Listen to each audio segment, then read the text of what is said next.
I do acknowledge the leadership of Chairman Mr. Gabe.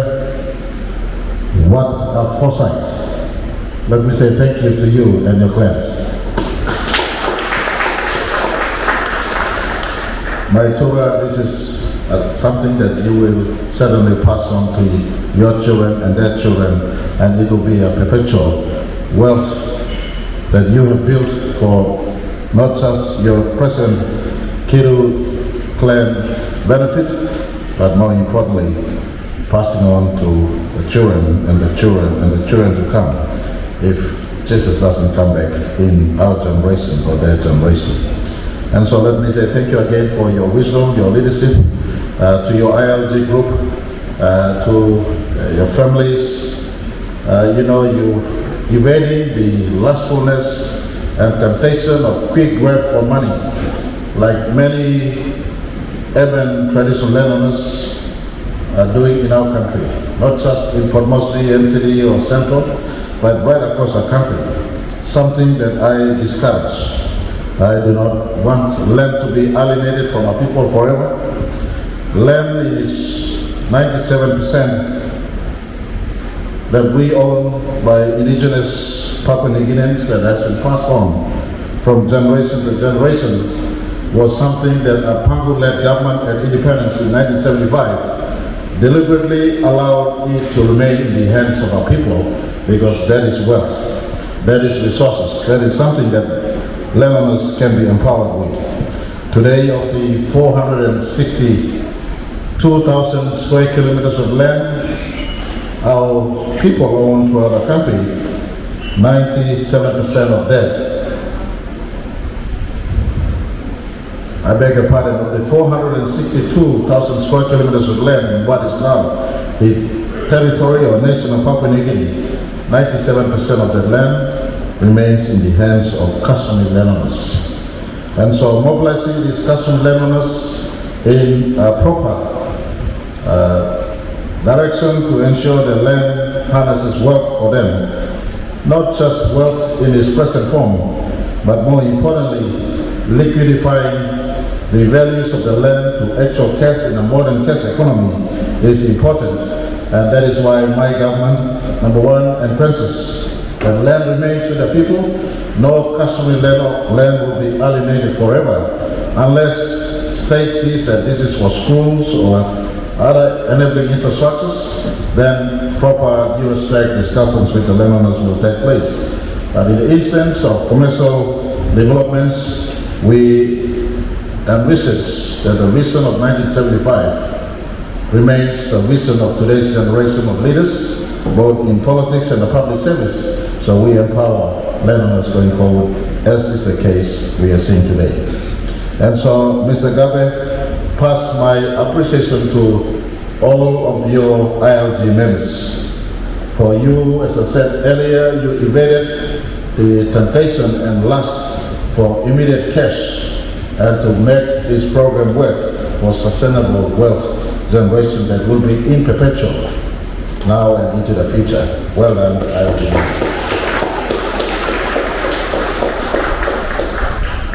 You only have to look at some of your tribal cousins and our Papua New Guinean cousins all over our country who were maintaining their traditional rights, but a 5,000 kina in a piece of land somewhere, 10,000 kina in a piece of land somewhere, and you lose right to your land forever. That is foolishness of the highest order. And I'd just like to bring home some numbers for us to appreciate, Mr. Chairman, what you have done. You now have a secure title under existing laws of our land, and the title will be passed back to you. What it was your traditional land, you converted into a proper arranged title registered in the government system, but the title passed back to you.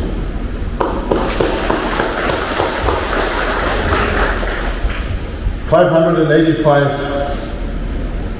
hectares of land that should translate into 4,000 allotments, subdivisions that are divided into 4,000 sort of addresses in your land. Now, if I were to sell, Mr. Chairman, and I'm looking at you, because you beat men who just sold their bed rights for a piece of land, like Esau did in Bible times. That 4,000 allotments or different titles that will be subdivided and transferred back to you for you to do business with. If I am building a house valued at 500,000 kina on current average price in Port Moresby, Mr. Chairman, you would have built to the tune of 2 billion kina asset in what is now Magani Wallaby grassland. Is that okay? You're building a 2 billion kina asset. And that's on an investment of a resident who comes in at 500,000 for a basic house. But if the investment is above 500,000 and we government will stay the course to assist you so that it's not squatter on your land, but it's proper town development as you envisage on your land, you stand to see an asset on the mountains and the valleys, on the shorelines, that now the minimum would be a 2 billion kina investment when fully developed in the 4,000 allotments you plan, and stand to appreciate going on into the future, because land do not depreciate, land appreciates in time. And Mr. Chairman, you have done extremely well.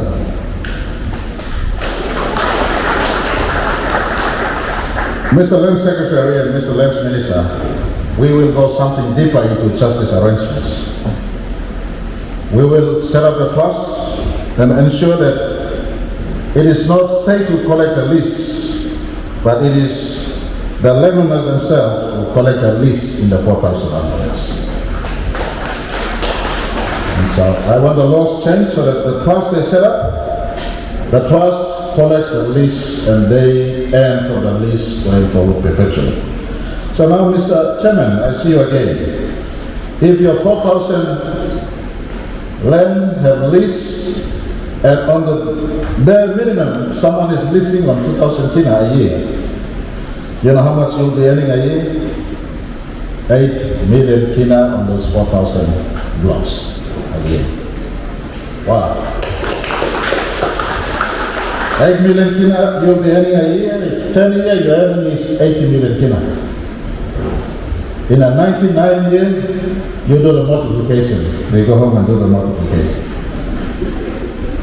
There is wealth creation, people empowerment by landowners trusting government tailoring policies to ensure people are empowered. And for the life of me and my present generation of Pangu, we will not alienate land from our people, but we will register, survey, and pass it back to you. And you have proper lease to deal with businesses and residents who want to sit on your land. That is truly a take back PNG philosophy, empowering people where you are so that you can earn money from your resources. You don't have to be an oil and gas and gold landowner to be wealthy. You don't have to be in the highlands and other fertile agricultural land to be wealthy.